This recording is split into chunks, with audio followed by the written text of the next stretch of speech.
the Schmidt House, and I'd like to introduce our speaker today, Shanna Stevenson. Many of you may know Shanna.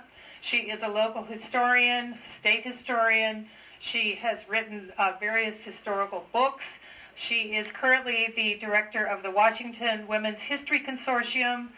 That is a statewide organization researching and presenting women's history in Washington State. And she works for the Washington State Historical Society. She's done a lot of research on homes when she worked with the City of Olympia. She worked with the City of Tumwater. She was chair of their historic commissions. And this is one of, I think, her passions. I'm not really sure if I can say that, but I think she really loves historic homes. She's also on the board of the Bigelow House Museum, located in Olympia.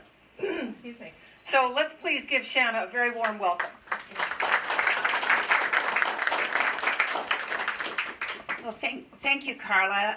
Gee, it's a pleasure to be here today, and it's been wonderful to get to know some members of the Anderson family, and I wanted to thank them for their help on this, and also apologize if there's anything that needs correcting. This is really a work in progress, and we're hoping to learn more and more about this very interesting family. And I would like everybody who's in Anderson maybe to raise their hand. Okay. How about people that own some of the ready-cut homes? Are there anybody here? Okay, great. Well, this is just a wonderful picture and starts out my talk about this Anderson family saga that began in Sweden, which it was the home of Anton and Matilda Forsberg Anderson, and they, along with their 6 sons and 2 daughters, migrated at various times and to various regions of the United States in the early part of the 20th century.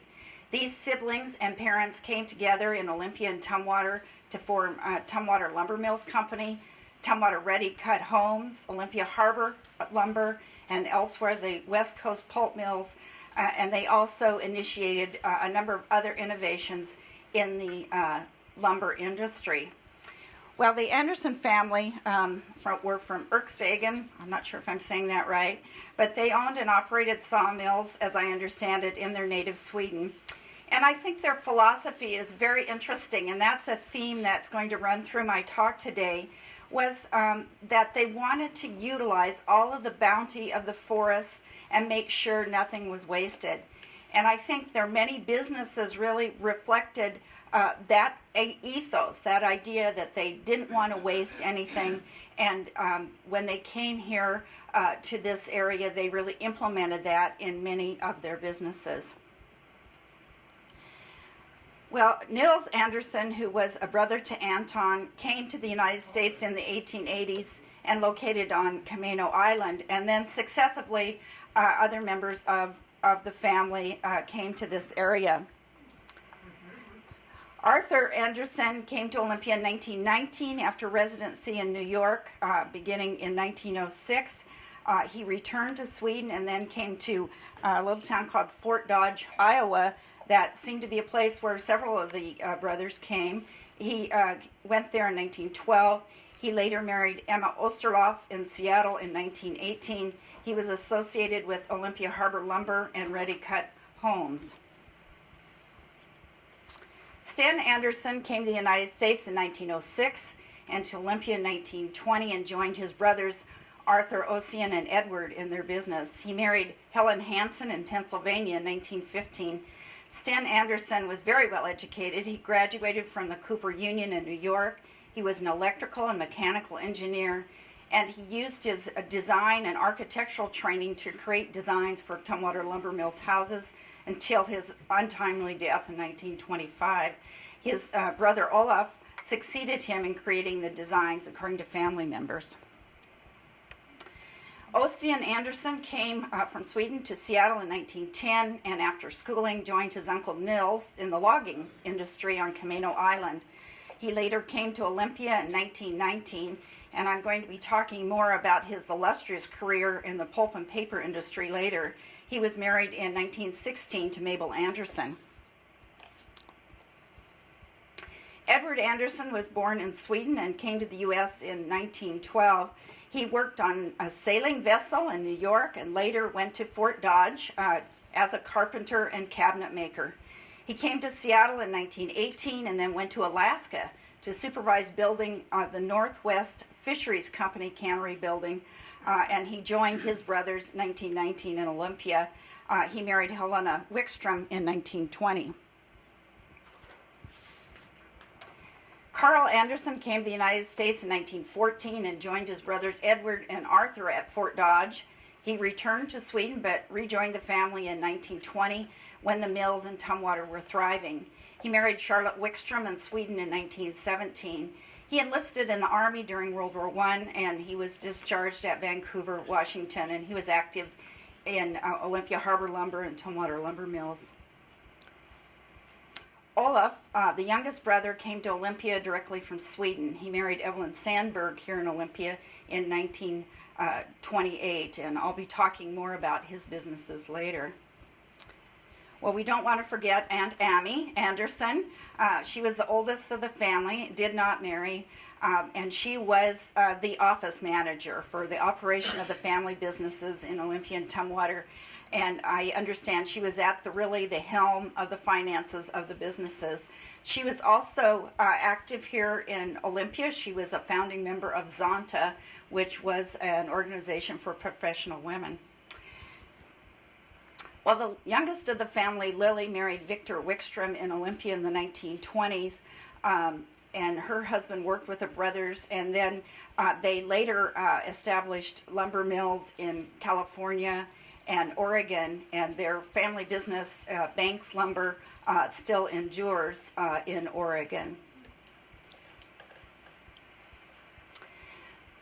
The family were joined in Olympia by their parents in 1920, and just one brother, Don, remained in Sweden.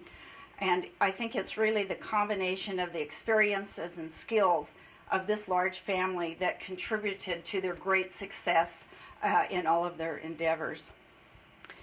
Well, when the Andersons came to this area, they began logging operations at Mud Bay and in Lewis County near Mendota.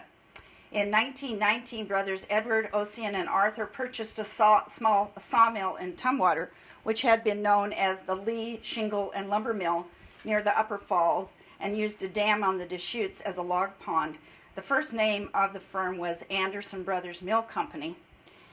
In 1921, they changed the name to Tumwater Lumber Mills Company, and they built a new and larger lumber mill and added logging operations at Mud Bay, Shelton, and Olympia to supply the enterprise. So here's a couple of views of the mill. Well, a major effort began in 1922 when the Andersons started Tumwater Ready Cut Homes, which manufactured prefabricated homes and outbuildings. Their kits featured pre-cut lumber and materials which could be quickly and easily assembled by contractors or homeowners to build homes and barns. And this is a great image out of the Anderson family albums that was labeled the first ready cut out of the mill, and you can see the bundled lumber there. Well, the ready cut package was delivered in bundles for easy location at the construction site, and the kit consisted of detailed drawings, a list of materials, and stamped cut pieces coded to the plans. The firm also provided finishing lumber for doors, windows, and built-in features such as cabinetry, fireplaces, and wainscoting. They did not provide masonry, plumbing, heating, or lighting, but their catalogs suggested suppliers for that. They did, however, provide paint, hardware, and lath for plasterwork. The firm did allow changes in specifications, which were provided by their own architecture department, which accounts for some of the variations in the built houses from their catalog representations. And I have seen at least one original catalog that was in a home here in Olympia, and they've actually sketched the changes that they made to the home in the catalog. One Tumwater Lumber Mill ad offered free expert working foreman for 30 days to assist in construction. And that was an offer which, as far as known, was not matched by other pre-cut home manufacturers. And you may have heard about the Sears kit homes, if people heard of those.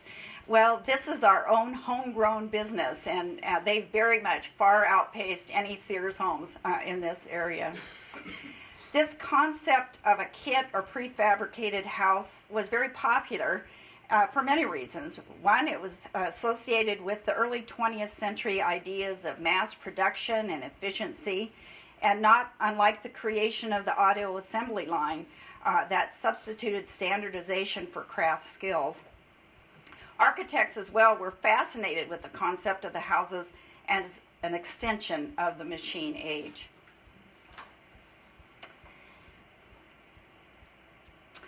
Well, their promotional material proclaimed, "We furnish everything in wood, paint, and hardware." They boasted, in fact, that anyone could build the houses in a matter of days. In fact, the Anderson brothers once demonstrated the framing of a 5-room bungalow in one day. And they were very reasonable. A 5-room house with a lot could be built for a complete investment of between $1,975 and $4,000. So very reasonable. The financing was also liberal. An advertisement touted that a home could be purchased with as little as $100 in down payment. And the company also produced outbuildings, including barns, that were illustrated in their catalogs. So they had a wide variety of products. Well, the firm distributed several catalogs featuring their homes, and they had photos of each house, sometimes with interior views, a floor plan, and specifications. So they were quite complete. They also marketed their products with interior views of the finished homes. One of my favorites was the poster size ads that they produced, and these appear to have been mailed then to prospective clients. Unlike some of the other manufacturers, Tumwater Lumber Mills didn't name each of their styles, but identified them by numbers. They described them, though, in glowing terms such as a masterpiece or artistic and well-designed. Tumwater Lumber Mills houses were not just marketed here locally, but both nationally in the United States and abroad.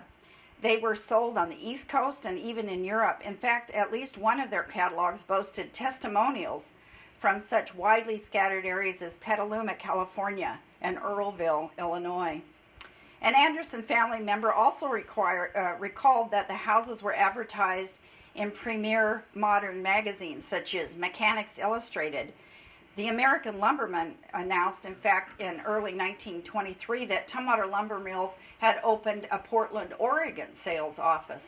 And almost weekly, the local newspaper here in Olympia featured a different house with plans, a photo, and often the address of the house. And this has really been interesting for those of us who are studying them, because you can go and see where they are.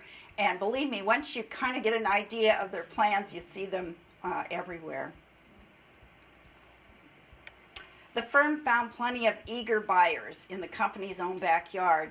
In fact, one article said that more than 500 of the ready-cut homes were built in and around Olympia during the 1920s and 30s. And there are in a myriad of styles and sizes, including Craftsman Bungalow, Colonial Revival, the English Cottage, and even Art Moderne designs. And so I'm going to take you on a little tour of some of the houses that you may recognize here in Tumwater and Olympia. Here's one on Capitol Way. Here's another one in Southeast Olympia. And yet another. This is in the South Capitol neighborhood, and there's also one on North Street, I believe. This is one on Capitol Way. Another in the South Capitol neighborhood. West Olympia on Rogers Street. There's sort of a Street of Dreams grouping.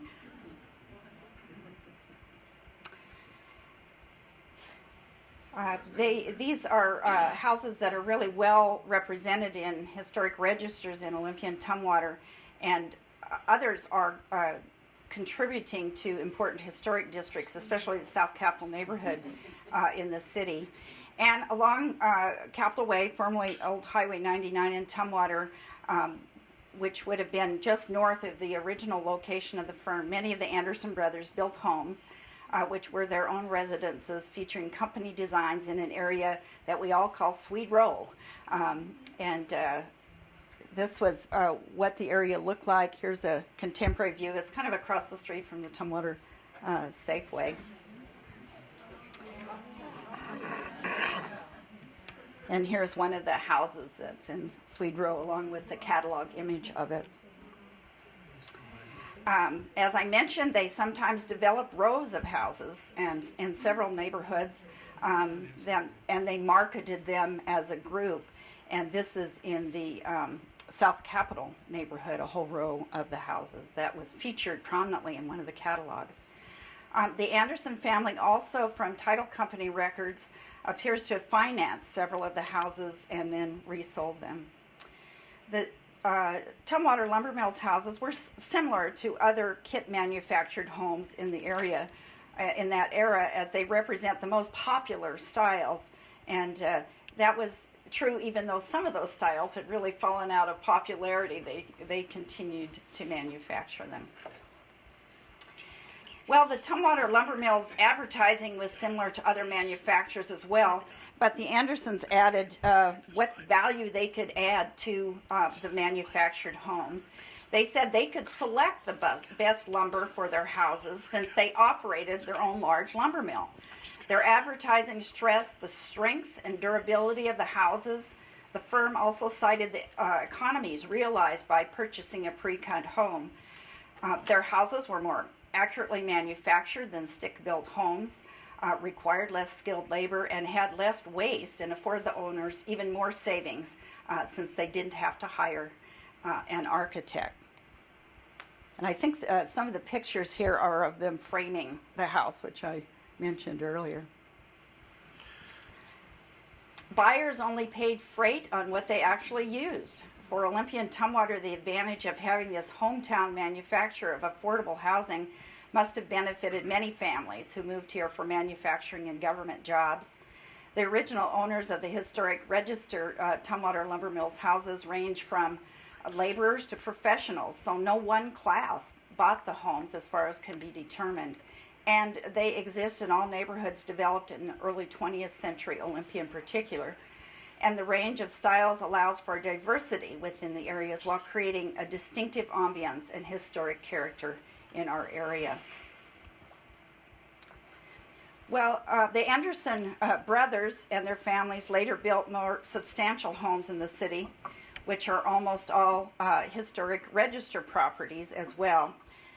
Interestingly, their homes, some of which are featured here, are the more high-style examples of the more modern, more modest kit homes, which they marketed. Well, the firm moved their ready-cut home manufacturing from the Tumwater site to the west side of Bud Inlet in Olympia in 1925, after they formed the Olympia Harbor Lumber Mill in 1924. So this is a number of views of their West Bay site. The Andersons created the Olympia Harbor Company when they purchased an existing cooperative mill out of receivership, and it was called a cargo mill because it also had a dock. And they later moved the rest of their operation to West Olympia in 1928.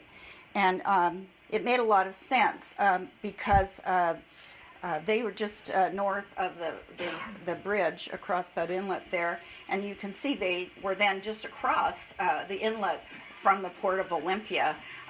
So this really had a lot better opportunity for them to ship their lumber and pre-cut houses, and it also had better rail access as well. Well, the Olympia Harbor Lumber Company, as it was known, provided lumber for a number of businesses, and since we're in the Schmidt House, we'll just mention that they provided the lumber for the new brewery when it was constructed after Prohibition. So they have some connections with the Schmidt family here as well. Regular milling of logs was done at the West Bay Mill until after World War II, and then they began converting it to remanufacturing cants or squared logs into dimensional lumber. And this is really indicative, as I mentioned earlier, of their idea of using up all of the lumber, not wasting it. And that was reflected then in these pre-cut homes and in their other activities in their lumber mill. The Andersons had many other business interests. Here's some more views of West Bay.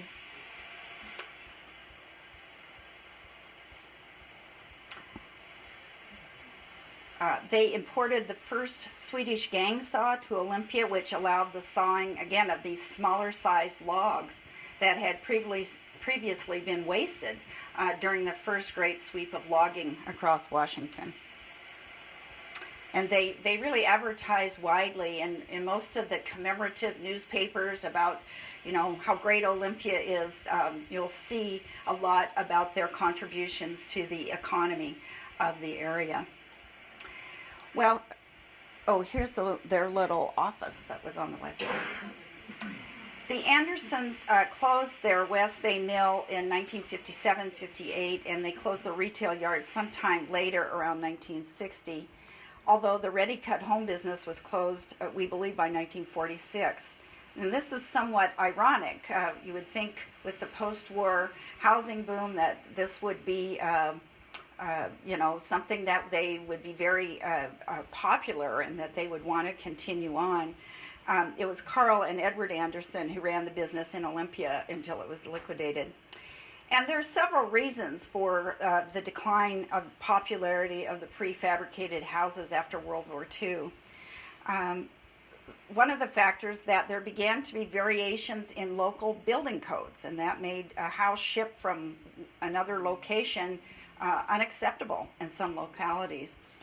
Also, after World War II, land costs and financing costs began to outweigh the costs of material and construction for homes, and so that began to equalize the costs for kit homes and stick-built homes. There appears to have been some opposition from craft unions as well. Building trends were then toward the new concept of subdivisions and subdivision developments such as Levittown, which signaled a change in single-family home building and financing as well. So similar to the phenomenon that many forces coming together in the early 20th century to make these houses successful, I think their decline was also characterized by a critical mass of opposing forces. Of course, we still have a lot of pre-cut homes, or pre-built homes, I should say, such as mobile homes, log homes, and kits for vacation houses. But I have to say, most of them really lack the character of the Tumwater Lumber Mills houses. Well, the Anderson brothers were also very influential in another major industry in the Northwest. And this, again, related to their interest in using innovative ways to use previously scrap lumber, and this was the pulp and paper mill industry. In 1924, the family established the first sulfide pulp mill on the U.S. Pacific Coast in Anacortes, which I believe is called the Fidalgo Manufacturing Company. And there were a lot of Olympia investors that joined them, including O.M. Green and Louis Munch, who was the father-in-law of Peter Schmidt Sr. This process allowed lumber mill waste to be made into chemical wood pulp for converting mills. Their mill in Anacortes used initially western hemlock waste, which I understand was really considered a waste tree. The same investors built a larger mill in 1926 at Bellingham, the Puget Sound Pulp and Timber Mill, later Georgia Pacific. Under the same name, they built a bleach pulp mill at Everett. Here's the Bellingham Mill. That means that the source is Everett Public Library. The operations were separated in 1932, and later the Everett Mill was known as the Soundview Pulp Mill, later Scott Paper and Kimberly Clark, and I believe it was finally demolished in 2013. By 1930, the Andersons operated pulp mills in Bellingham and Everett. They expanded their business to include international markets, including shipping rayon pulp to India and to Japan for artificial silk. Theirs was the first mill to manufacture alcohol from wood pulp waste during World War II. This is a view of the interior of a finishing mill. O.C. and Anderson also built the first bleached kraft mill at Tacoma and unbleached sulfite plant at Bellingham. The firm had timberlands at Clear Lake, and they operated the Puget Sound and Cascade Railroad. I understand they also had a mill in Oregon, the Bridge Lumber Company at Reedsport, Oregon.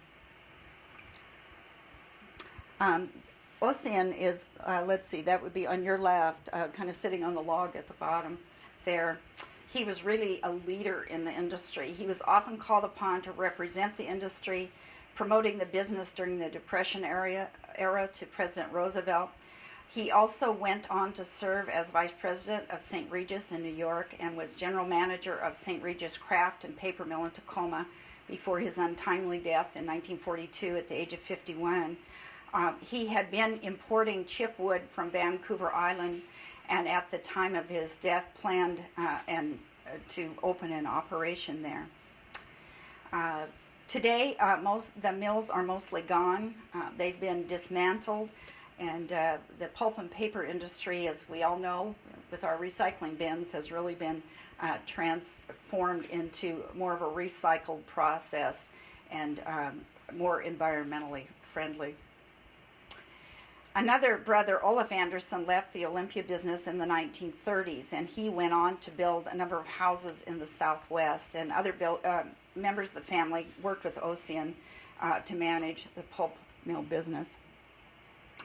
Well, in talking with their family members, they told me that, they didn't always succeed in all of their endeavors, but they certainly had a drive to succeed. And one of my favorites, although I don't have a picture of it, it's in the family album, is that they had what I consider kind of an unlikely business as distinctive ironing boards, that they probably used some of that spare lumber to build.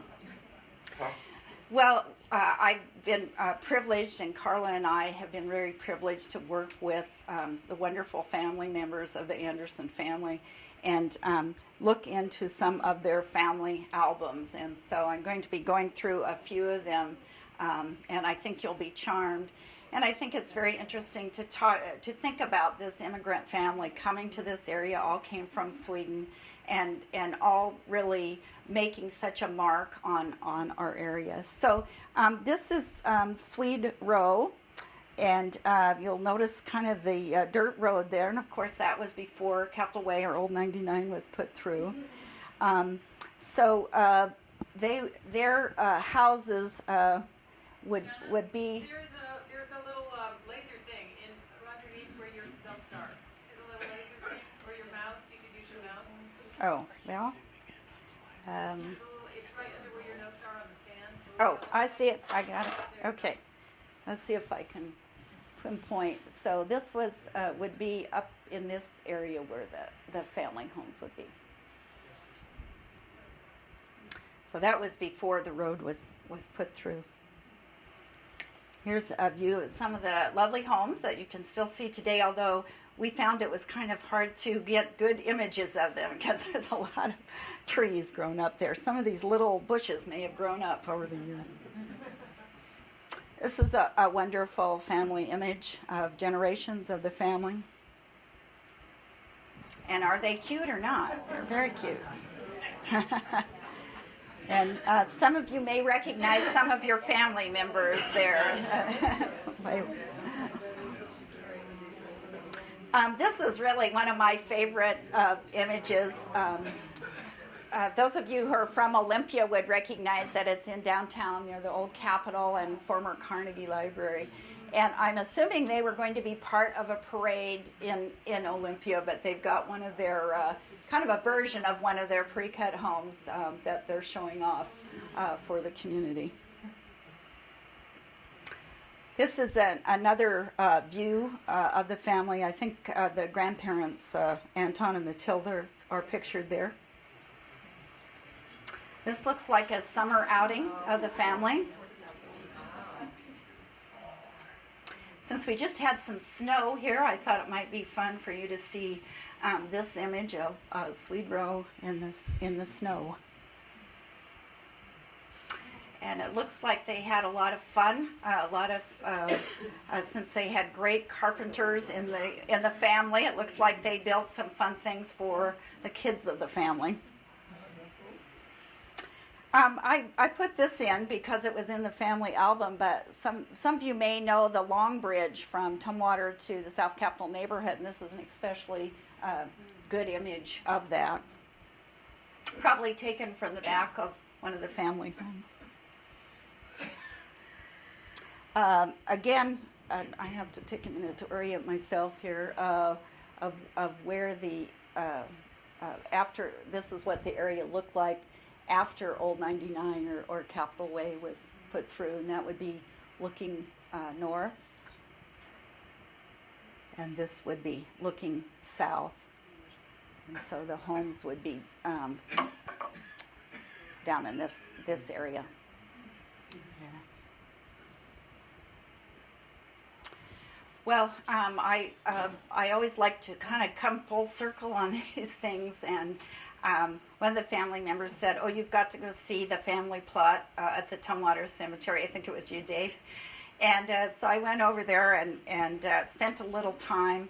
I believe it was Amy Anderson who purchased this cemetery plot in Tumwater, where many of the family members are interred, and I think it's fitting that it's close to the original mill, where this family of exceptional entrepreneurs began to make their mark on Tumwater, Olympia, and the state of Washington, and even nationally, with this fine heritage of entrepreneurship, and especially using the lumber and resources that they had at hand.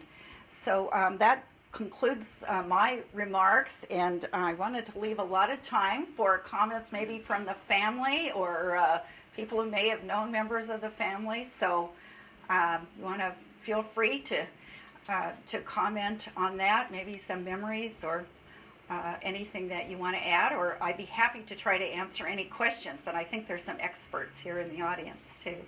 And we'll take questions first. Anybody have any questions?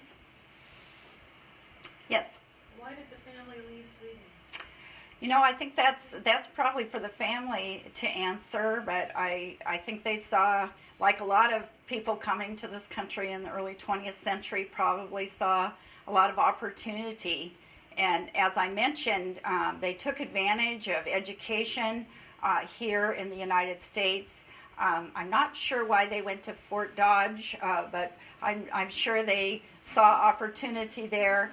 And coming from a lumber background, I'm sure the Pacific Northwest and our wonderful forests were a draw.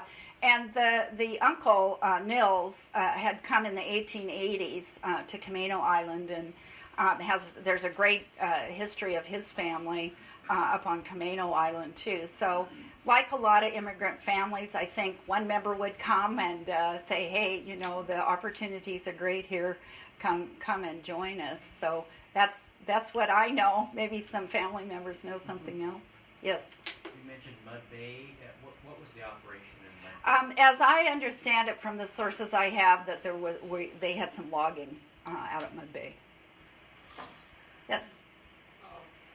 Are there any design features, details, interior or exterior, that would indicate it's a kit house, an Anderson kit house, and sort of a shortcut? Oh, I had a question there. Is there a shortcut or shorthand way to identify which houses they are? I think from my perspective, they're often, there's a lot of craftsman ones that are easier to identify.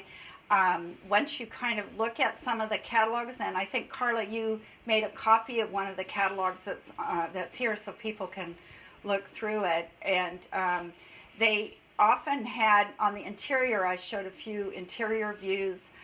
They used their expertise in cabinetry and had a lot of built-ins. I think were very popular during that period. As you look at the catalogs, you begin to see them. In fact, I just discovered a whole block of them not too long ago, kind of on the east side of Olympia. So also on the Rogers Street ones that I mentioned are the English Revival and Tudor Cottage ones. And as I mentioned, along Rogers Street, I think there are at least 5 of them there. And they represent yet another idea. And of course, those English Revival and Tudor styles were very popular during that time. So I'm sure that's one of the reasons they built them. Yes. Are any of these houses on historic registers in either Olympia or Tumwater? Oh, I hope I mentioned that. Many of them are. And as I mentioned, particularly in the South Capitol neighborhood, which is one of our largest National Register historic districts, there are many of them, and I showed a few of them. There are rows of them, and they're kind of sprinkled throughout the neighborhood. And even in South County, South Thurston County, there are some as well. And I understood too that there were several where the freeway went through, right, Dave? And so we lost some of them then as well. Are there questions? Yes. Were there any other firms providing this same service in this area? Yes, there were, and I have a whole list of those that I did some research. And Michael Hauser, who's works for the State Office of Archaeology and Historic Preservation, has put together a wonderful list too. So there were ones in the Seattle area as well. I think Aladdin was one of those, perhaps. So they were not totally unique, but I think their impact in our area is certainly unique. I think all of these manufactured homes kind of fell out of favor at the same time. As I mentioned, there were a lot of market forces that affected that. Yes. Would you take us through the process of this manufactured home kit? If I bought one, a truck doesn't come over and deliver it to my house, and then there's plastering. These homes aren't simple. Some No. of them are very large, in fact. So were there crews in town that went around and assembled them? Well, I can't really tell you that exactly. It would take someone more familiar with the building than I am. As you saw, there were some really small ones, and I gave this talk the other evening, and one of the members of the audience said that she had a four-room one. And so some of them were very simple. So my guess is that could have been, a homeowner doing it. But I'm not quite sure of the process. I do know that one of the things that you can say about the houses, though, is they really endured, and there's when I looked at the original price, about $4,000. I think those who own those houses maybe could tell us that they are much sought after because they have that extra something in design and execution. And I'm sorry, I don't know more. Dave has a comment here. Anderson. I was relayed the story that these homes, you would go to the mill, choose your plan, and they would deliver it to you in packets. And each one of those pieces of lumber were numbered. And you could hire a contractor to put it together. Or if you were skilled enough, you could put it together yourself. But it was all pieced. Every piece was numbered. And I think if you have a chance to look at the catalog that's on view, and I had a couple of slides here from another catalog or for one of the catalogs, they described that in detail. But as I mentioned, they demonstrated that they could frame a building themselves. So I think from that information, I can say that I think they wanted people to understand that it was doable. But you're right; some of them are very large and complicated, so they likely would have had a contractor. Yes. In the course of your research, did you come across any information that compared the cost as a value compared to a conventionally built home? You know, I think that's a great question. Whether or not I had compared the costs at the So there's time. What kind of a bargaining? Yeah, what kind of a bargain? It all looks great to us, but I don't have that information, and that would be a question. That would be a good way to really evaluate how good of a deal these were. Yes. In the mid-1970s, we bought one, and it was about the same price as all the other houses, whether they were kit houses or not. So, in the future, as the house got older, it didn't seem to make any difference. And of course, it depends what neighborhood you're in too. So some of the neighborhoods where they're located have Yeah, added we to were on their. Swede Road, and at that time, Capitol Way there wasn't a real appealing place to live. Oh, Although I liked it. I like it too. Other questions or comments? Yes. Do you know anything about the architects? You know, all I've been really able to find is from the information I have is that Sten, and he died quite young, was probably one of the group that did some of the initial designs. And I'm not sure. What I understand is Olaf may have been involved in that process too, but I'm not at all sure of that. Maybe some family members know better than I. Yes.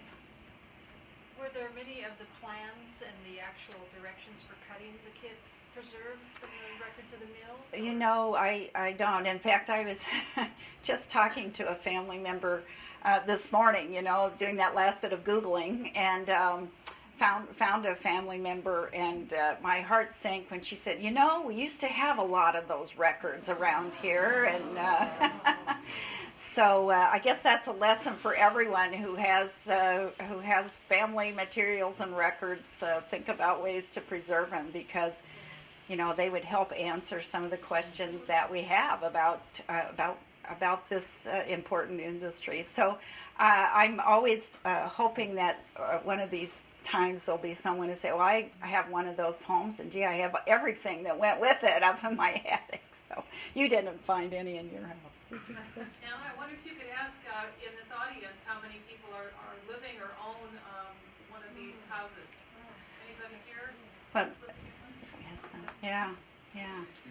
Well, they're really wonderful contributions to our historic character. That's for sure. Carl? Also, I just wondered if we could kind of acknowledge the Andersons, the descendants who are here today. Maybe they could raise their hand and we can know who they are. Anybody really? Do you want to raise your hands again, the Andersons? Yeah. Over here, up front. We can have a little family reunion.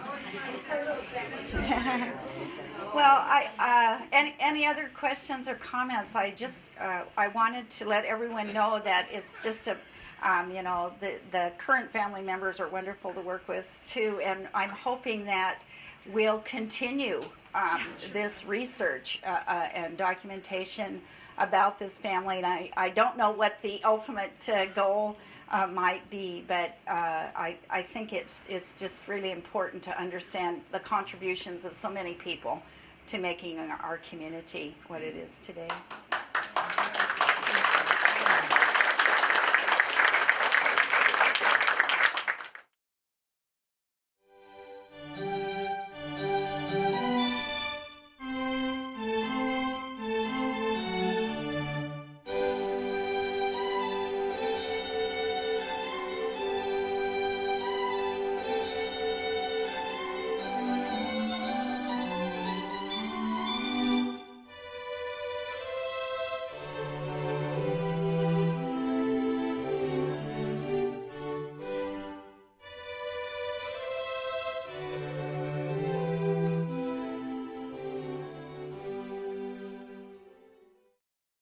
Thank you.